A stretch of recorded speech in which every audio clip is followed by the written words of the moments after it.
වස්සාන ධර්ම දේශනා අපේ ශ්‍රද්ධාවන්ත බෞද්ධයෝ කර්මය කර්මඵලය අදහාගෙන පිළිගෙන සිව්පසය පිළිගන්නනෝ දානයක් හැටියට. දක්ෂිනාව කියන්නේ ඒකයි. දක්ඛිනෙය්‍යෝ. මේ දක්ෂිනාව මේ දානය පිළිගැනීමටත් උන්වහන්සේලා සුදුසුයි. ඒ නිසා දානය පිළිගැනීමටත් සුදුසුයි කියන අදහස තමයි මේ තුල තියෙන්නේ. දන් දෙන්න ඊටාම සුදුසු පිරිසක්. බුද්ධ ප්‍රමුඛ මහා සංඝයා හැර වෙනත් ලෝකයේ දන් දීමට සුදුසු පිරිසක් තවත් නැහැ. එයි ගුණය එච්චර බලවත්. පින්නතුනි. ඒ ගුණයෙන් සමන්විත උතුමන් මේ. දිනපතා නවතම ධර්ම දේශනා ශ්‍රවණය කිරීමට වස්සාන ධර්ම දේශනා අපගේ YouTube නාලිකාව දැන්ම subscribe කරන්න. බෙල් අයිකනය ක්ලික් කරන්න. වස්සාන ධර්ම දේශනා YouTube නාලිකාව ඔස්සේ ප්‍රචාරය වන මෙම සුමధుර ධර්මානුශාසනාව වෙනුවෙන් පින්බර දායකත්වයෙන් කටයුතු කළේ මාතලේ කයිකාවල කොස්වාන ලිපිනේ පදිංචි කුවෙට්ටි සේවයේ නියුතු මල්ලිකා කොඩිකාර මහත්මිය සහ යූජී ජයසිංහ මහතා යන පින්වත් දෙපළයි. එම පින්වත් දෙපළගේ ප්‍රධාන අරමුණ වන්නේ සැප්තැම්බර් මාස 8 වන දින සිය 18 වන උපන්දිනය සමරන සම්පත් හර්ෂණ මදුවන්ත ජයසිංහ පුතුට ආශිර්වාද ප්‍රාර්ථනා කරමින් වස්සාන ධර්ම දේශනා YouTube නාලිකාව ඔස්සේ ධර්ම දානමය පින්කමක් සිදු කිරීම. අද දේශකයාණන් වහන්සේ අතිපූජනීය මාලිම්බඩ පඤ්ඤාසාර ස්වාමීන් වහන්සේ. අවසරයි අපේ හාමුදුරනේ. සමන්ත චක්ඛවාලේසු අත්‍රා ගච්ඡන්තු දේවතා සද්ධම්මං මුනි රාජස්ස සුනන්තු සක්ක මොක්ඛදං ධම්මස්සවන කාලෝ අයං බදන්තා ධම්මස්සවන කාලෝ අයං බදන්තා ධම්මස්සවන කාලෝ අයං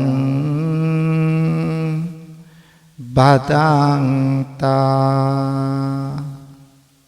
නමෝ තස්ස භගවතු අරහතු සම්මා සම්බුද්දස්ස නමෝ තස්ස භගවතු අරහතු සම්මා සම්බුද්දස්ස නමෝ තස්ස භගවතු අරහතු සම්මා සම්බුද්දස්ස. ගරුතර මහා සංඝරත්නයන් අවසරයි ශ්‍රද්ධාවන්ත පින්වතුනි, අද මේ උතුම් ධර්ම දානමය පුණ්‍ය කර්මයේහි පුණ්‍යවන්ත වූ දායකත්වයෙන් කටයුතු කරන්නේ මාතලේ කයිකාවල කොස්වාන ලිපිනේ පදිංචි කුවෙට්ටි සේවයේ නියුතු මල්ලිකා කොඩිකාර මහත්මිය සහ යූජී ජයසිංහ මහතා යන පින්වත් දෙපළ විසිනුයි. මේ පින්වතුන්ගේ ප්‍රධාන අරමුණ තමයි සැප්තැම්බර් 8 වන දින සිය 18 වන උපන්දිනයේ සමරන සම්පත් හර්ෂණ මදුවන්ත ජයසිංහ පුතුට ආශිර්වාද ප්‍රාර්ථනා කරමින් ධර්ම දානමය පින්කමක් සිද්ධ කිරීම. ඒ නිසා සම්පත් හර්ෂණ පුතණුවන්ට අපි ප්‍රාර්ථනා කරනවා නිදුක් නිරෝගී සුවය ලැබේවා, සුබ උපන්දිනයක් වේවා, අනාගතයේ වාසනාවන්ත වේවායි ප්‍රාර්ථනා කරනවා. තවත් අරමුණු කිහිපයක්ම සඳහන් කරලා තියෙනවා. අපි ඒවා පසුව ධර්ම දේශනාව අවසානයේදී සඳහන් කරලා ආශිර්වාද කිරීම පුණ්‍යානුමෝදනා කිරීම සිද්ධ කරමු. එතෙක් බුදු බණ පදයකට අවධානය යොමු කරමු පින්වතුනි. පින්වතුනි, ඔබ මේ සෝදානම් වන්නේ ලෞතර තථාගත බුදුරජාණන් වහන්සේ විසින් ලෝක සත්‍යය විශේෂෙහි පතල මහා කරුණාවෙන් දේශනා කොට වදාළ සද්ධර්මයෙන් බිඳක් ශ්‍රවණය කරමින් ඔබේ ජීවිතය තුළ සතුට සහනය සංසිඳීම ධර්මඥානය වගේම මෙලෝ වශයෙන් ජීවිතයේ සාර්ථක භාවයත් පරලොව සුගතියත් සසරගත දුක නිවා අමා මහ නිවනත් සාක්ෂාත් කරගැනීමේ අදහස ඇතුවයි පින්වතුනි මේ ධර්මයේ ශ්‍රවණය කරන්න. මේ අනවරාග්‍ර සංසාරයේ සැරිසරන අපි ඉපදීම ඒකම පැවැත්ම තුල ජරාවට පත්වීම ලෙඩවීම මරණය මේ කීනොකී විවිධ දුක් අඳුනා ඉපදීමත් එක්ක අපිත් එක්ක ගමන් කරනවා පින්වතුනි. ඒ නිසා මේ ඉපදීමෙන් උදාවන දුක් නැති කරන්න නම් ඉපදීම නැති කළ යුතුයි. ඉපදීම නැති කරන්න නම් సంతానගත ක්ලේශයන් දුරු කරන්න ඕන. මේ సంతానගත ක්ලේශයන් දුරු කරන්න බුදුරජාණන් වහන්සේ අනුදැන වදාළ ධර්ම මාර්ගයෙහි ගමන් කරන්න ඕන. ඒ ධර්ම මාර්ගයේ ගමන් කිරීම තුළින් පමණයි සැබෑ සත්‍ය ධර්මය වටහාගත හැක්කේ. පින්වතුනි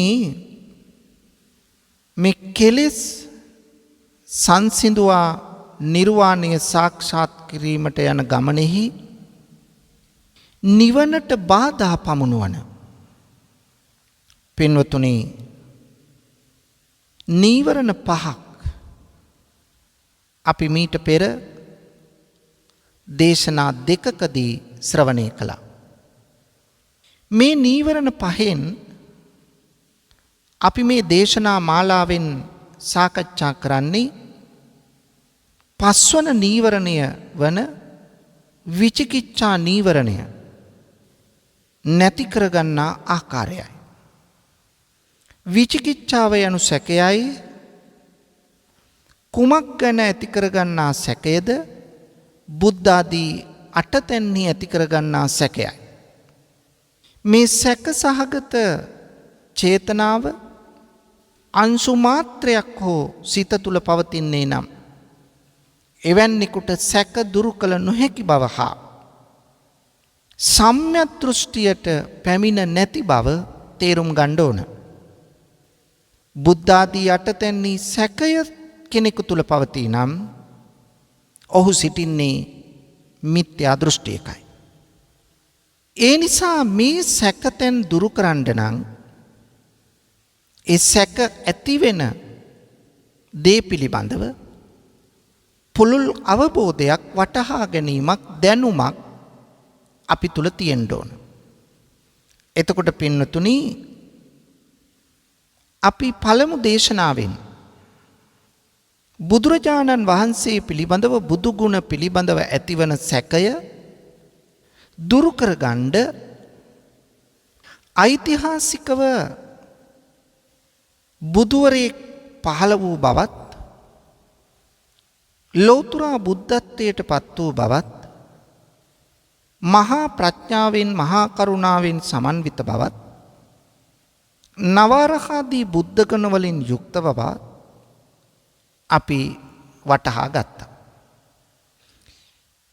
ඒ බුදු ගුණ ගැන අවබෝධය එනකොටයි බුදුරජාණන් වහන්සේගේ ගුණ පිළිබඳව අපි තුල සැක දුරු වෙන්නේ.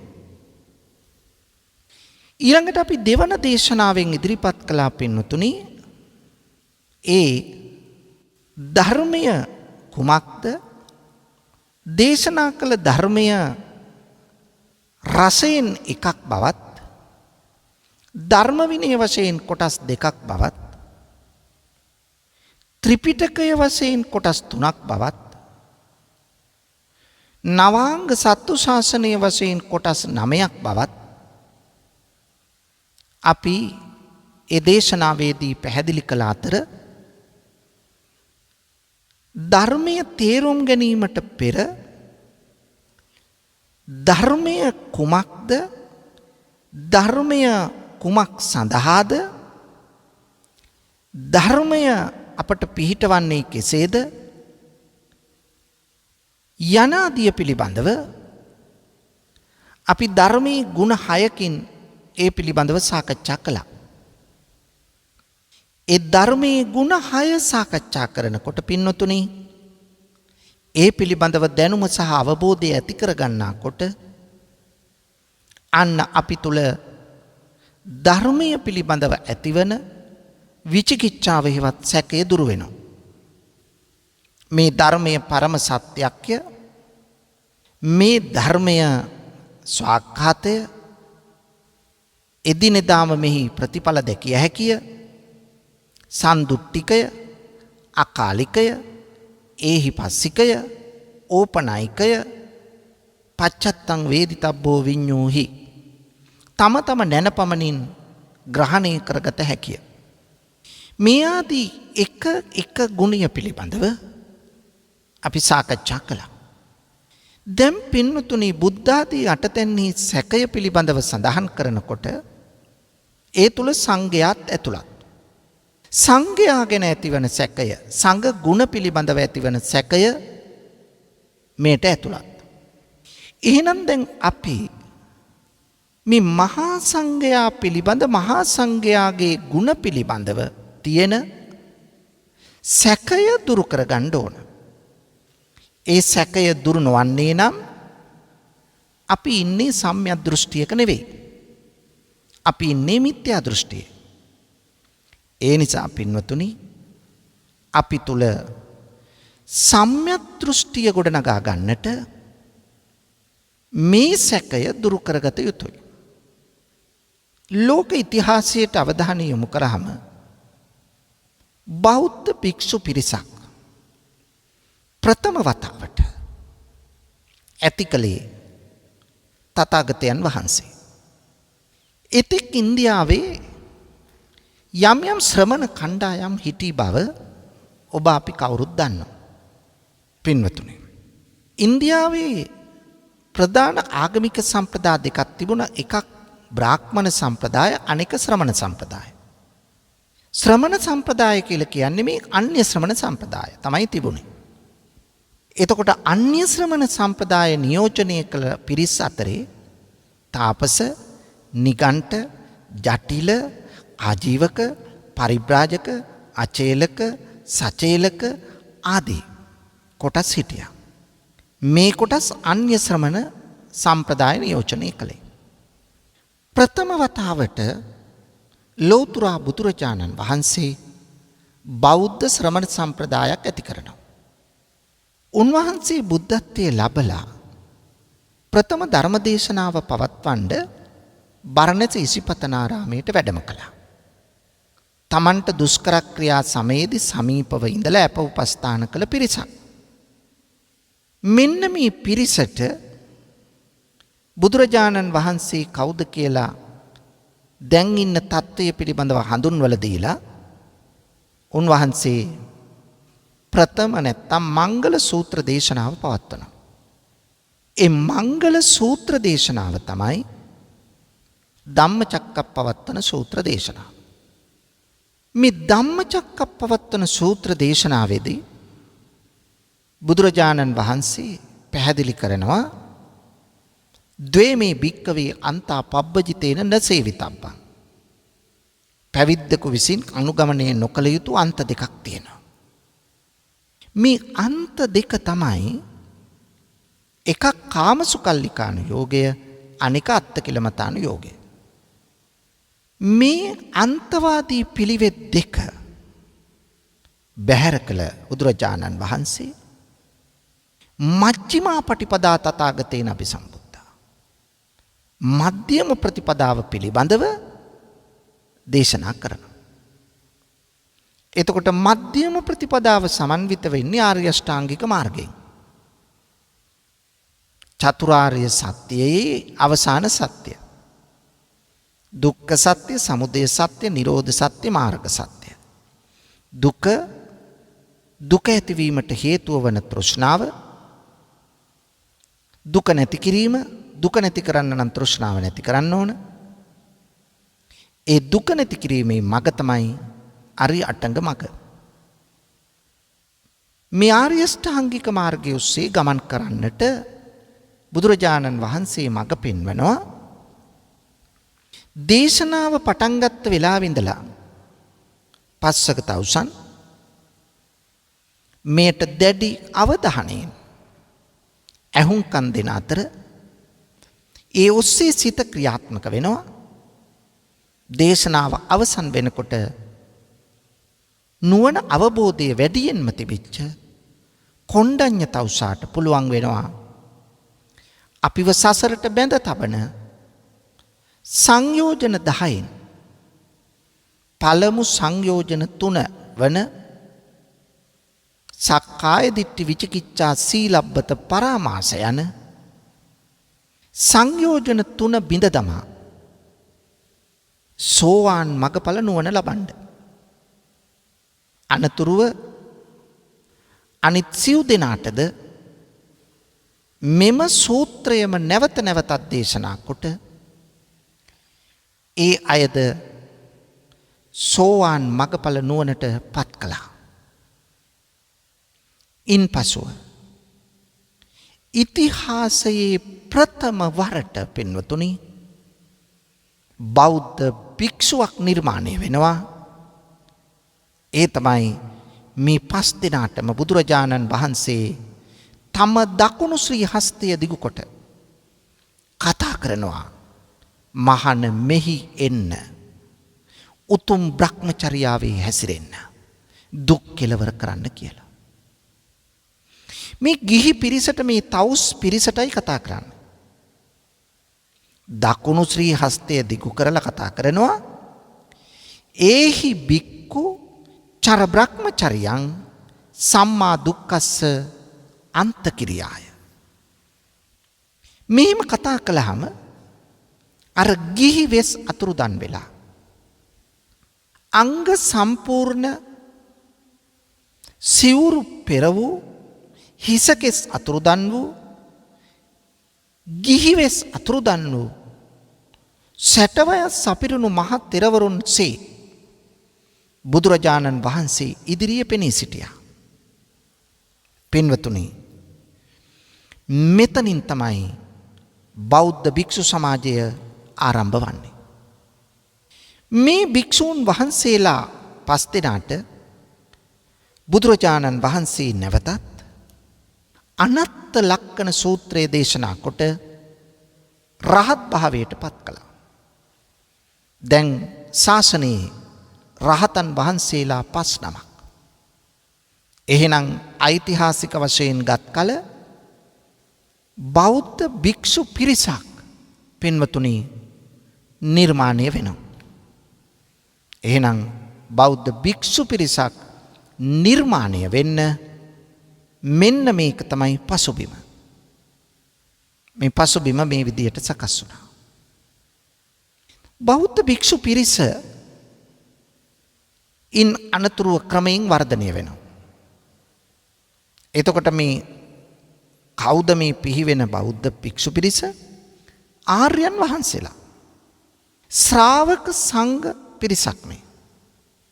එහෙනම් මෙන්න මේ ශ්‍රාවක සංඝයා පිළිබඳව උන්වහන්සේලාගේ ගුණ කදම්බය පිළිබඳව අපි අවබෝධයක් ලැබුවොත් පින්වතුනි අපට උන්වහන්සේලා පිළිබඳ සැකතෙන් දුරු වෙනවා.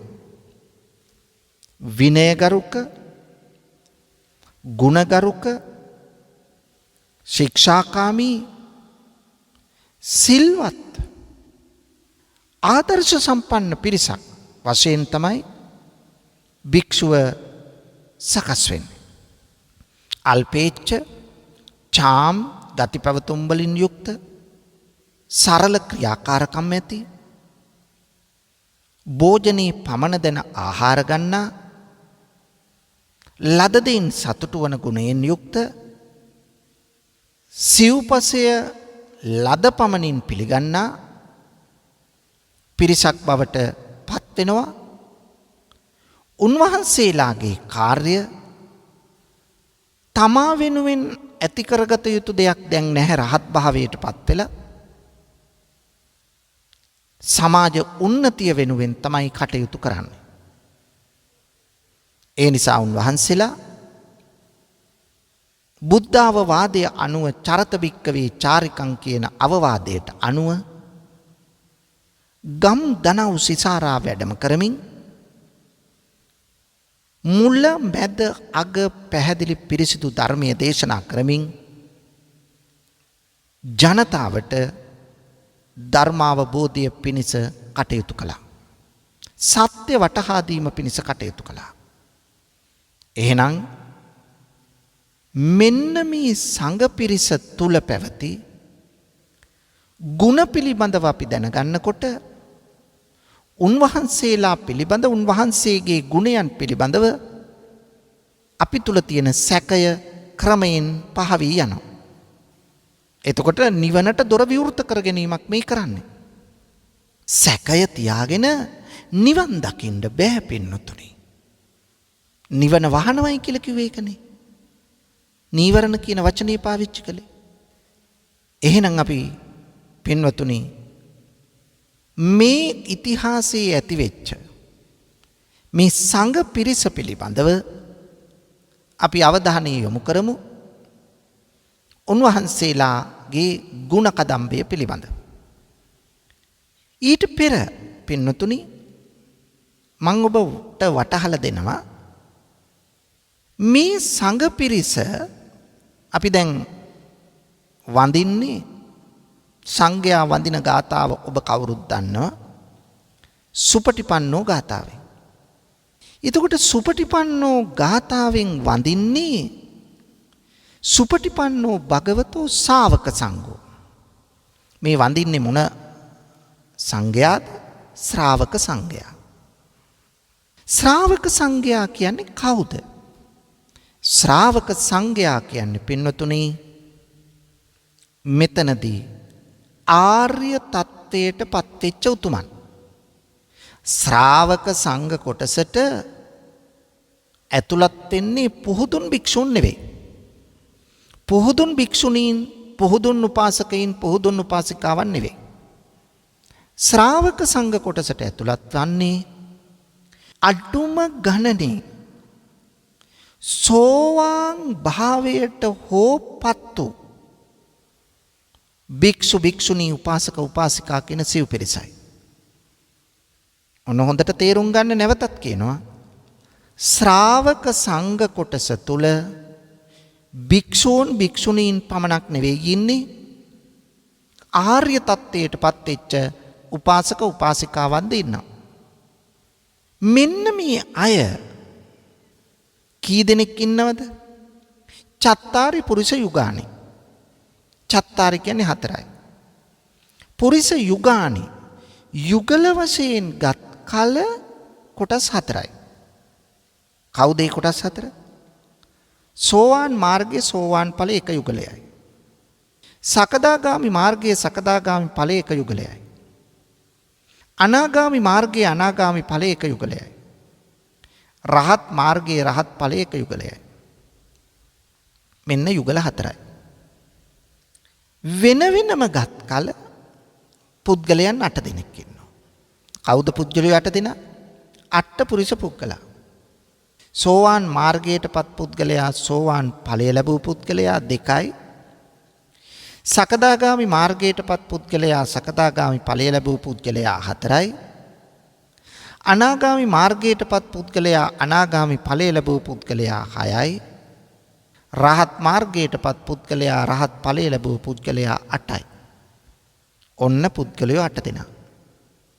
මෙන්න මේ පුද්ගලයන් 8 දෙනා පින්වතුනි තමයි මෙහිදී අපි ශ්‍රාවක සංඝ හැටියට ගන්න. එතකොට භික්ෂු භික්ෂුණී උපාසක උපාසිකා මේ පිරිසට තමයි අපි වන්දනාමාන කරන්නේ මේ ගුණ 9 මතක් කරලා. එහෙනම් මේ ගුණ 9 පිළිබඳව අපි තේරුම් ගත්තාම අවබෝධ කරගත්තාම දැනුවත් භාවය ඇති කරගත්තාම අප තුල තියෙන සැක තැන් දුරු වෙලා යනවා. ඔන්න බලන්න පින්නතුනි මේ ක්‍රමයෙන් හදාගත යුතු ආකාරය එතකොට ඓතිහාසික සංඝ පිරිසක් ඇති වූ බවත් ඒ පිරිස අකණ්ඩව පවතින බවත් ආර්ය තත්ත්වයට පත් වූ උතුමන් ඒ තුල අන්තර්ගත බවත් උන්වහන්සේලා ගුණ නමයකින් යුක්ත බවත් අනේක විද හැකියාවන් වලින් සමන්විත වන බවත් අපි මෙහිදී වටහා ගන්න ඕන. එහෙනම් දැන් අපි අවධානය යොමු කරමු පින්වත්නි මේ ගුණ 9ට. ශ්‍රාවක සංඝයා තුල ඇතුළත් පළමු ගුණාංගය තමයි පින්වතුනි සුපටිපන්නෝ භගවතෝ ශාවක සංඝෝ සුපටිපන්න ගුණය. සුපටිපන්න කියන්නේ සුප්‍රතිපන්න. එනම් බුදුරජාණන් වහන්සේගේ ශ්‍රාවක සංඝයා මනා ප්‍රතිපදාවකට පිවිස තියෙනවා කියන අර්ථයයි. හොඳ යහපත් ප්‍රතිපදාවකට පැමිණිලා තියෙනවා.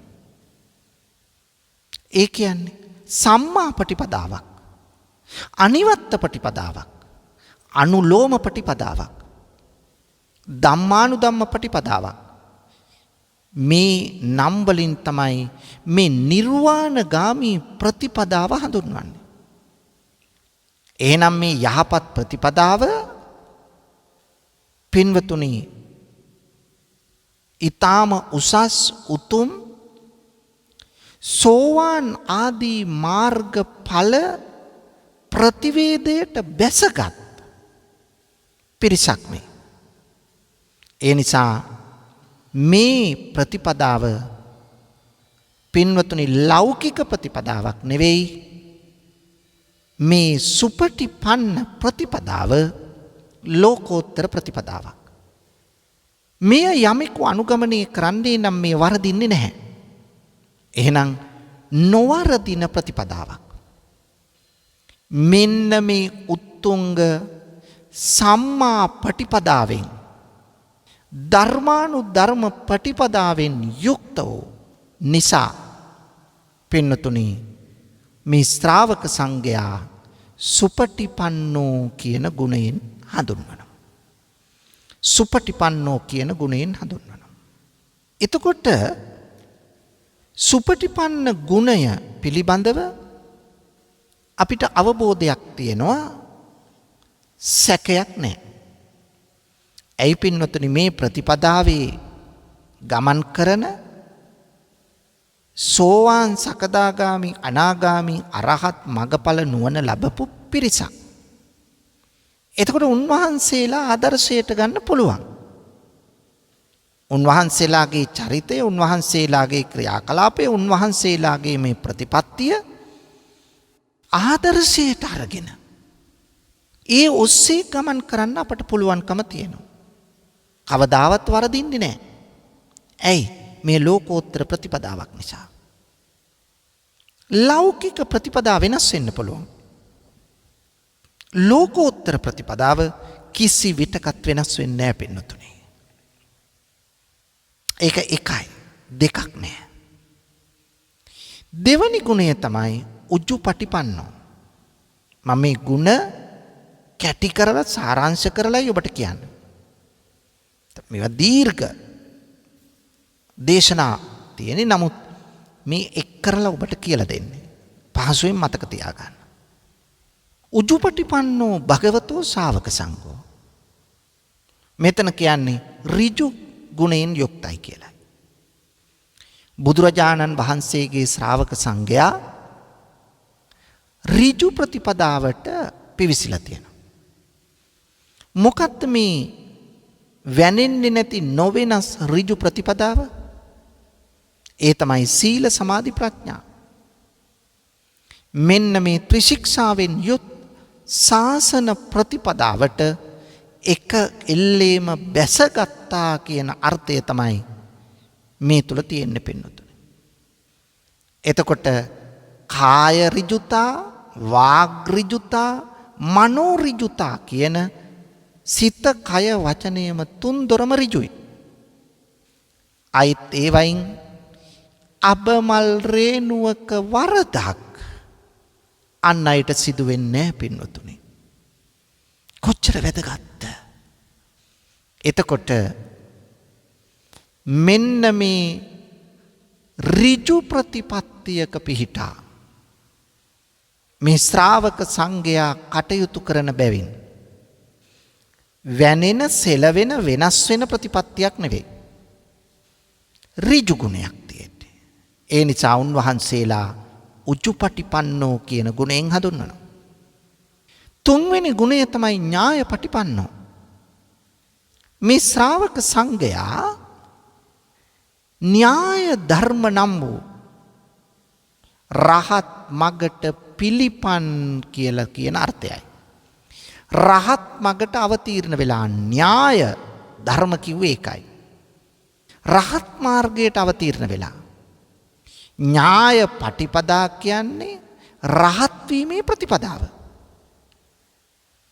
එතකොට රහත් වීමේ ප්‍රතිපදාවට අවතීර්ණ වෙලා තියෙනවා.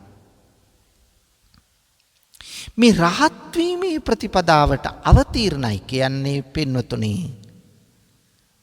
එක එල්ලේම අවිද්‍යාව දුරු කිරීමේ තණ්හාව දුරු කිරීමේ ප්‍රතිපදාවටයි අවතීර්ණ වෙලා තියෙන්නේ. එතකොට එතන තියෙන්නේ නීවරණ දුරු කරන සංයෝජන දුරු කරන ප්‍රතිපදාවක්. කෙලෙස් බරිත සත්වයා ඉන් අත්මුදවලා කෙලෙස් විරහිත තැනට රැගෙන යන්න මේ ප්‍රතිපදාවේ තමයි ඉදිරියට තල්ලු කරගෙන යන්න ඕන. මේ ප්‍රතිපදාව තුල ඉදිරියට අපි යනවනම් පින්නතුනි අපේ ඇලීම් ගැටීම් වලින් තොරව පංචකාමයට ඇලෙන්නේ නැතුව තණ්හාවයි දේශයයි දෙකම අඩු කරගෙන යන ගමනක්. සිත තුල තණ්හාව බැඳීම ඇලීම් නැති කරගන්නකොට ගැටීම් පැත්තත් නැති වෙලා යනවා. දේශයත් නැති වෙලා යනවා. මෛත්‍රී මූලික මනෝභාවයක් ඇති වෙනවා. එතකොට මමය මාගේ කියන සංකල්පය මේ ලෝක සම්මුතියෙන් ඈත් වෙලා පරමාර්ථ ඥාණයට යනවා. එතකොට විචිකිච්ඡාව දුරු වෙනවා. දැන් මේ විචිකිච්ඡාව දුරු කරන මාර්ගය සීලබ්බත පරාමාස විවිධ ව්‍රත සමාදන් වීම මේවා නැති කරලා දානවා. අපි අල්ලගන්න අපි වැරදි තැන් අල්ලගන්නෝ ගොඩක්. ඒ කියන්නේ අපි හිතනවා ශරීරයට ගොඩාක් දුක් දුන්නාම කන් නැතුව හිටියාම හරියට පිරිසිදුව නැතුව කිලිටිව හිටියාම නාන්න නැතුව කෙස් වවාගෙන රැවුල් වවාගෙන නියපොතු වවාගෙන හිටියාම කෙලස් නැති වෙයි. මේ වගේ වැරදි තැන් තියෙන ව්‍රත මෙන්න මේ ව්‍රත සමාදානෙන් අපි අයින් වෙනවා. එතකොට පින්නතුනි අපි සක්කාය දිට්ඨි විචිකිච්ඡා සීලබ්බත පරාමාස ආදී මේ දස සංයෝජන පියවරෙන් පියවර නැති කරගෙන යන්නේ. එහෙනම් මේ ප්‍රතිපදාවෙන් යුක්ත පිරිසක් තමයි කවුද? ශ්‍රාවක සංඝයා. ඒ නිසා උන්වහන්සේලා තුල තියෙනවා ඥායපටිපන්නෝ කියලා ගුණය. හතරවෙනි ගුණය තමයි පින්නතුනි සාමීචි පටිපන්නෝ. එතකොට භාග්‍යවතුන් වහන්සේගේ ශ්‍රාවක සංඝයා සාමීචි ප්‍රතිපදාවට සම්ප්‍රාප්ත වෙලා තියෙනවා. සාමීචි ප්‍රතිපදාව මොකක්ද? ශාසනික සීලාචාර චාරිත්‍ර ධර්ම. ආචාර සමාචාරකම් සීලාචාර බව සීලෙන් පරිපූර්ණ බව. එතකොට ඉටු කළ යුතු දේ මොකක්ද කියලා දන්නවා. වෙන්විය යුතු දේත් කළ යුතු දේත් සතර සංවර සීලයෙන් යුක්තව අල්පේච්ඡ චාම් ගති පැවතුම් ඇතිව ඊතරීතර චීවර සන්තුට්ඨිතා ලද සිවුරකින් සතුටු වෙමින් ඊතරීතර පිණ්ඩපාත සන්තුට්ඨිතා ලද පිණ්ඩපාතයෙන් සතුටු වෙමින් ඊතරීතර සේනාසන සන්තුට්ඨිතා ලද සෙනසුනෙන් සතුටු වෙමින් භාවනා රාමතා සන්තුට්ඨිතා භාවනානුයෝගීව සතුටු වෙමින් කාලය ගත කරන්න. එහෙනම් බලන්න පින්නතුනි මේ ශ්‍රාවක සංඝයා දැන් ගිහි අයත් මෙතන ඉන්නවා කිව්වනේ. ගිහි අය සෝවාන් ආදී මාර්ගඵල පිළිවෙලින් ලබද්දී රහත් භාවයටපත් වුණාට පස්සේ එය සම්පූර්ණ කෙලෙස් නැසපු උතුමන්. එතකොට ඒ අයත් අනිවාර්යෙන්ම මේ අරහත් ධජය දරන පිරිසක් වෙනවා. ඒ කියන්නේ රහත් භාවයටපත් වෙනවා. එහෙනම් රහත් වූ පිරිසක් බවට පත් වුණාට පස්සේ ඒ අයත් පැවිදි වෙනවා. අරහත් ධජය දරනවයි කිව්වේ ඒකයි. ඔන්න දැන් ಗುಣ හතරක් කිව්වා. සුපටිපන්න, උජුපටිපන්න, ඥායපටිපන්න, සාමීචිපටිපන්න. තවත් ಗುಣ පහක් තියෙනවා පින්නතුනි. ඒ තමයි ආහුණෙය. මේ භාග්‍යවතුන් වහන්සේගේ ශ්‍රාවක සංඝයා දුර සිට ගෙනවු දෙන සිව්පසය පිළිගන්න සුදුසුයි. ආහුණෙය කියන්නේ ඒකයි. දැන් පින්නතුනි දෙමාපියන්ගේ ගුණ කියනකොටත් මේ ආහුණෙය කියන ගුණය කියනෝනේ. ඈත දුර සිට යමක් ගෙනත් දෙන්න සුදුසුයි කියන එකයි. එතකොට මේ සංඝයා ශ්‍රාවක සංඝයා ඈත සිට යමක් ගෙනවි දෙන්න සුදුසුයි මොනවද සිව්පසය? චීවර, පිණ්ඩපාත, සේනාසන, ගිලාන ප්‍රත්‍ය. මෙන්න මේ සිව්පසය පිළිගන්න සුදුසුයි. මොනතරම් වෙහෙස දරාගෙන මොනතරම් ඈත සිට දුක් විඳ දරාගෙන ගෙනල්ලා දුන්නත් උන්වහන්සේලාගේ ප්‍රතිපදා බැලුවාම උන්වහන්සේලා ඒවා පිළිගැනීමට සුදුසුයි. ඇයි? ආර්ය තත්ත්වයට පත්වෙච්ච උතුමන්. ආහුණෙය කිව්වේ ඒකයි. ඒ නිසා අපි ඒ මහා සංඝයා සිහිපත් කරගෙන තමයි සාංගිකව මේ සම්මුති සංඝයාට දන් දෙන්නේ. අර ආර්ය සංඝයාත් නියෝජනය කරගෙන. එතකොට සංඝයාට යමක් දීමට උන්වහන්සේලා සුදුසුද නැද්ද? සුදුසුයි. මෙන්න මේක තේරුම් ගන්න ඕන පින්නතුනේ. පාහුණෙය කියන්නේ 6 වෙනි ගුණය. බුදුරජාණන් වහන්සේගේ ශ්‍රාවක සංඝයා ආගන්තුකයන් උදෙසා පිළියෙල කළ සිව්පසයක් තියෙනවා නම් ඒකත් පිළිගන්න සුදුසුයි. දැන් ආගන්තුක පිරිසකට සකස් කරලා තියෙනවා ආහාර පාන, චීවර, පිණ්ඩපාත ආදී. මෙන්න මේ ආගන්තුක පිරිසකට පිළියෙල කළා තියෙන එක උනත් පිළිගන්න ඊටාම සුදුසු පිරිසක් තමයි මේ ශ්‍රාවක සංඝයා. බුදුරජාණන් වහන්සේ ඇති කළ ශ්‍රාවක සංඝයා. ඇයි? උන්වහන්සේලාගේ සීලය, ඥානය, දර්ශනය අප්‍රමාණයි. සකල ක්ලේශයන් ප්‍රහීන කරලා තියෙන්නේ. එහෙම නැත්නම් ඒ මාර්ගයේ කඩයිම පහු කළා තියෙන. ඒ කියන්නේ සෝවාන් වෙලා. එහෙම නැත්නම් සක්‍රුදාගාමි. එහෙමත් නැත්නම් අනාගාමි. එහෙමත් නැත්නම් රහත් වෙලා. ඒතර නික්ලේශී බවට පත් වෙලා. සෝවාන් වෙනකොට සම්පූර්ණ කෙලෙස් දුරු නොකලට අනිවාර්යයෙන්ම දුරු කරනවා. කවදාවත් මේ සෝවාන් මගඵල ලැබපු උතුමෙක් ඉදිරියේදී ඒ භවයේ නිවන් දකින්න බැරි වුණොත්, රහත් වෙන්න බැරි වුණොත් කිසි විටකත් දුගතියකට ඇද වැටෙන්නේ නැහැ. එක්කෝ ඒ භවයේම රහත් වෙනවා. එහෙම නැත්නම් භව 7ක් ඇතුළතදී රහත් භාවය ලබනවා. ඒ නිසා පින්නතුනි කොයිතරම් සුදුසුද ආගන්තුකයන්ට සකස් කළ දේ පවා පිළිගන්න. පාහුණෙයෝ, දක්ඛිනෙයෝ බුදුරජාණන් වහන්සේගේ ශ්‍රාවක පිරිස අපේ ශ්‍රද්ධාවන්ත බෞද්ධයෝ කර්මය, කර්මඵලය අදහාගෙන පිළිගෙන සිව්පසය පිළිගන්නනෝ දානයක් ඇටියට. දක්ෂිනාව කියන්නේ ඒකයි. දක්ඛිනෙයෝ. මේ දක්ෂිනාව, මේ දානය පිළිගැනීමටත් උන්වහන්සේලා සුදුසුයි. ඒ නිසා දානය පිළිගැනීමටත් සුදුසුයි කියන අදහස තමයි මේ තුල තියෙන්නේ. දන් දෙන්න ඊටාම සුදුසු පිරිසක්. බුද්ධ ප්‍රමුඛ මහා සංඝයා හැර වෙනත් ලෝකයේ දන් දීමට සුදුසු පිරිසක් තවත් නැහැ. ඇයි? ගුණය එච්චර බලවත්. පින්නතුනි. ඒ ගුණයෙන් සමන්විත උතුමන් මේ. 8 වෙනි ගුණය තමයි අංජලි කරණීයෝ. අංජලි කරණීයෝ කියලා කියන්නේ බුදුහාමුදුරුවෝ ඇති කළ මේ ශ්‍රාවක පිරිස.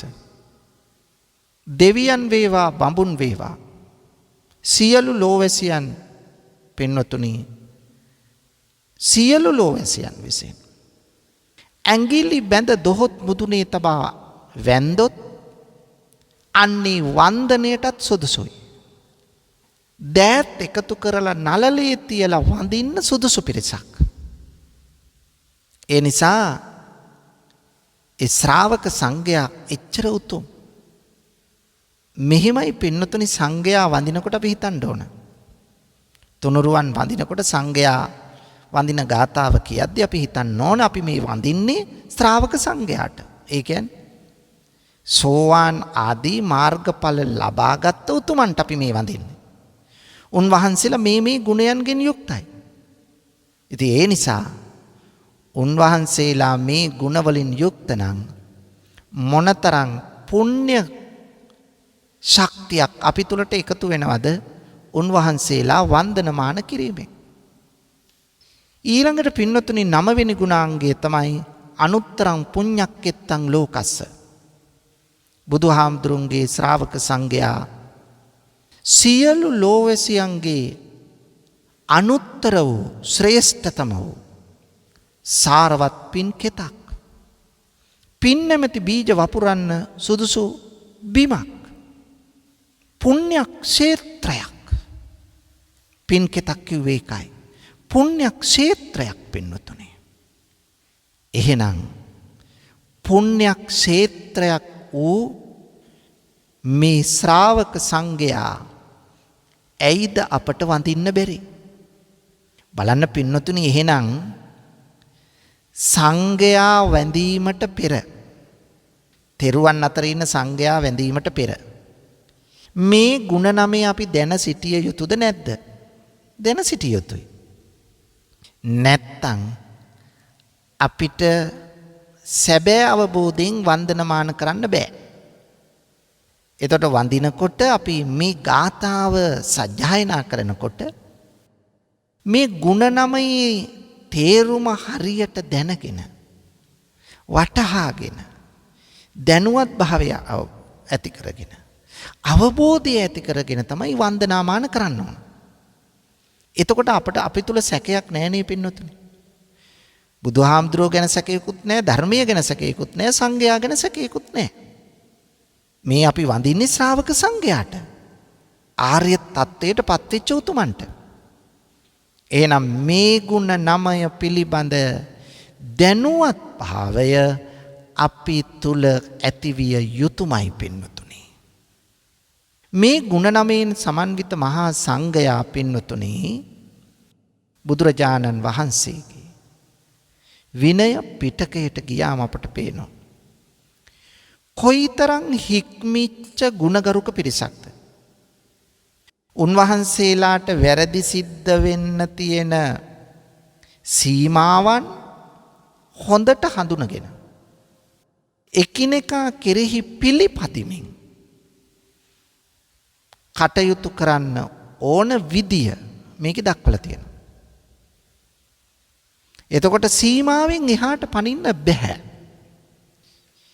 සංඝයා තුල ඇති කරලා තියෙන්නේ ස්වයං හික්මීමක්, ස්වයං විනයක්. කවුරුවත් පසුපස ඉඳගෙන වේවැලක් කරන් හසුරවන්න කෙනෙක් නැහැ. ඒකට තියෙන්නේ ශික්ෂා මාර්ගයක් පමණයි.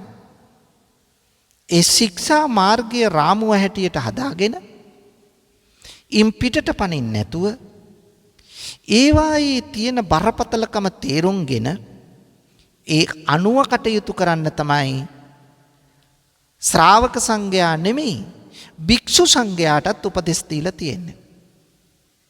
එතකොට ශ්‍රාවක සංඝයා කියනකොට ඔබට පැහැදිලි මා මතක් කළා මේ ගුණ 9න් යුක්ත අනිවාර්යයෙන්ම සෝවාන් මාර්ගයෙන් ඉහළ අයයි.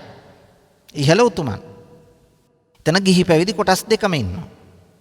එතකොට ඒ උතුමන් තමයි මේ ගුණ නමයෙන් සමන්විත වෙන්නේ.